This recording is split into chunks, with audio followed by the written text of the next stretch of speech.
Wanda, she's a very old lady. You can't even imagine. Dustin, he's a young policeman. John, he's a grown-up guy. And these are two little children, Emma and Peter. And that's Willa. And I'm Tim. I wrote the lyrics. I wrote the music. Okay, you wrote the music. And this is Joe. I'm Joe. He's Joe. He's the contractor.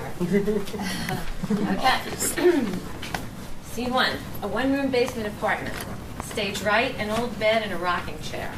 Stage left, a haphazardly boarded up window and a door. Everything is threadbare, run down, and antiquated.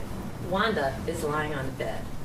John, Emma, and Peter, dressed in old-fashioned clothes, stand at rear stage right.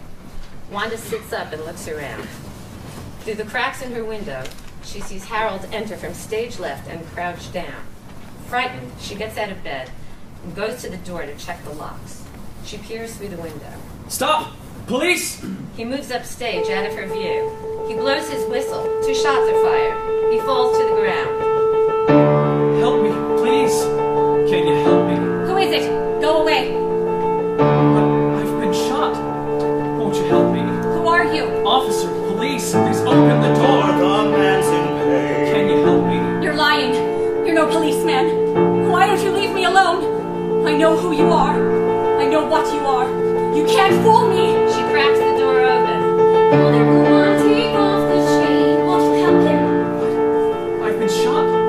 I'm bleeding to death. Please, my name is Harold Melvin. I need a doctor. Please, call the hospital. I haven't got a telephone. I'd have to unlock the door. You can't ask me to do that. I don't want to die. I know who you are. You're going to leave me out here? Why would you help me? I don't understand. Please give him a hand.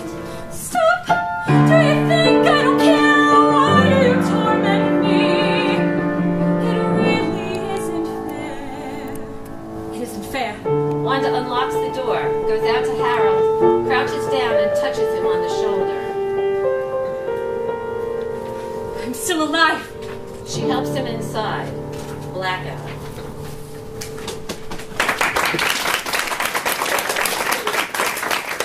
Scene 2. Harold is sitting in bed bandaged. Wanda hands him a cup of tea and sits.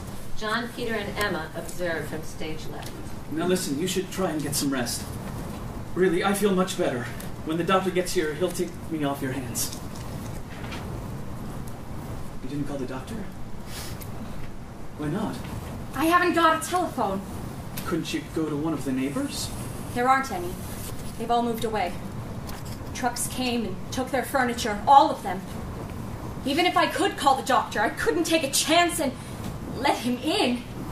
It might be him. Him? Mr. Death. Mr. Death? Is this a person like you or me? I know it sounds crazy, but it's true. People die all over the world.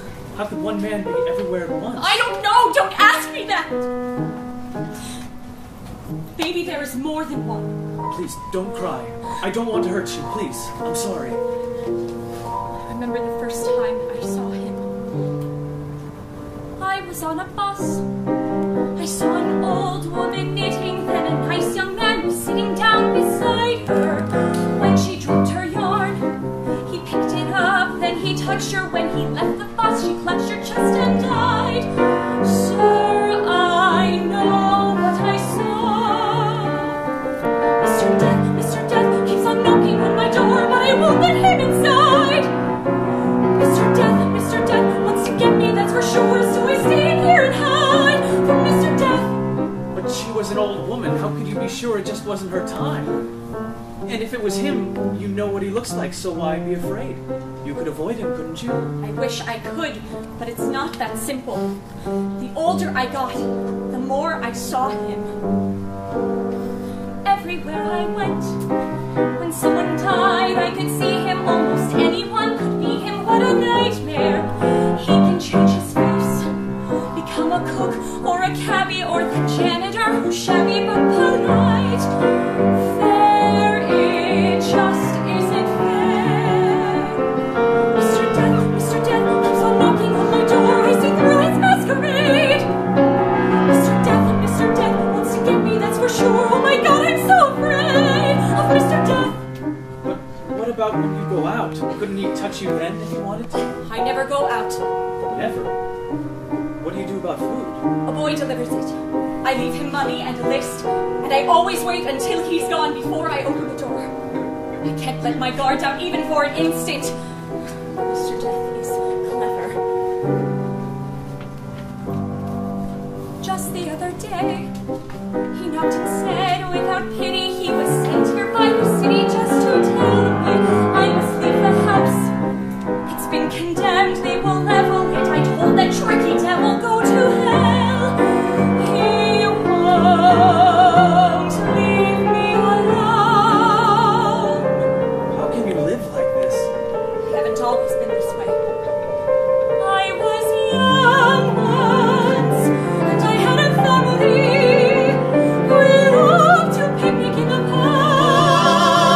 Oh, don't cry, darling. But the bastards come all the way from me. Since then I've lived here in the dark.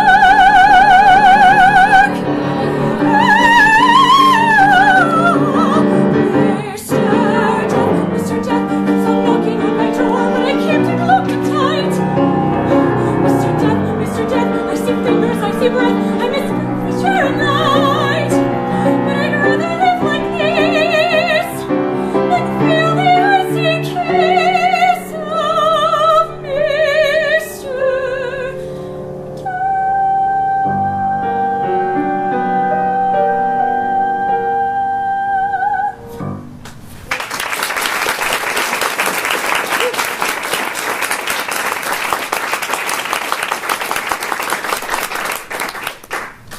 Look, there's nothing to be afraid of. We're alone here. There's nobody at the door. You need some rest. And I need some help. And what if that man from the city wasn't Mr. Death? If they're going to tear this building down, don't you have to go? I'm surprised the place is still standing. Maybe it's time for a change. Don't say that to me. How could you? But change doesn't always have to be bad, does it? When a baby takes a first little step, when a robin starts to sing, when a tree falls so a sapling can grow, that's change, and it's a good thing.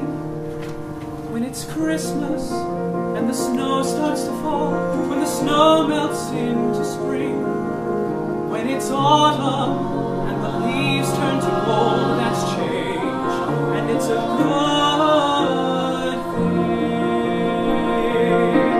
The old makes way for the new, the sun goes down so the stars can shine, and change will always change you, as you play your part in the grand design.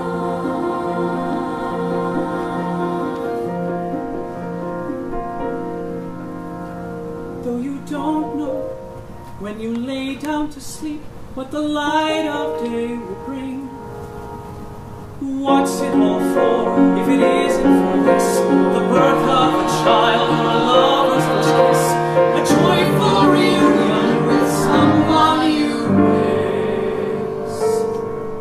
And that's change, and it's a good thing.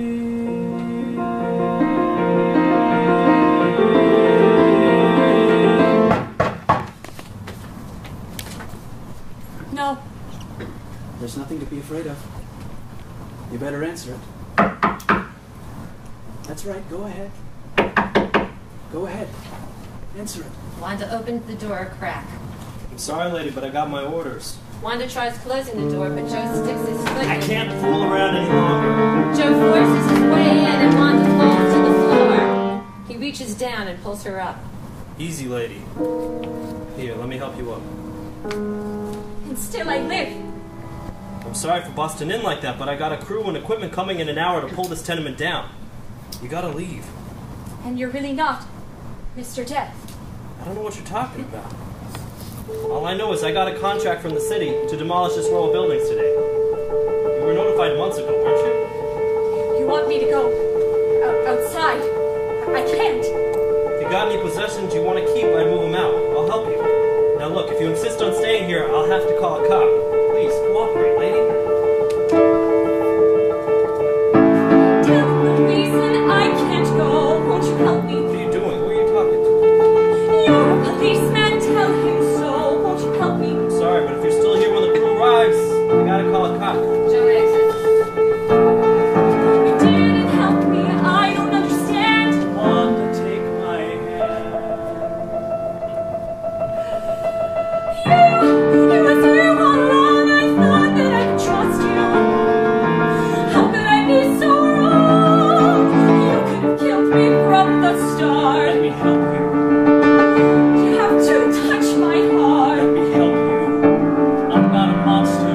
Look me in the eye. I don't want to die. Look, I've been helping you see whatever you're afraid of. It really isn't me. Wanda, you've talked to me. You've confided in me. Have I tried to hurt you? You understand me. What you're afraid of is the unknown. Don't be afraid.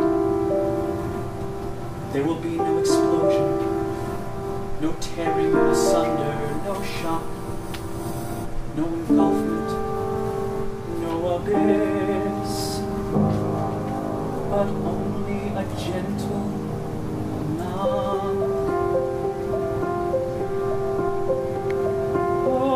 Open the door, I will show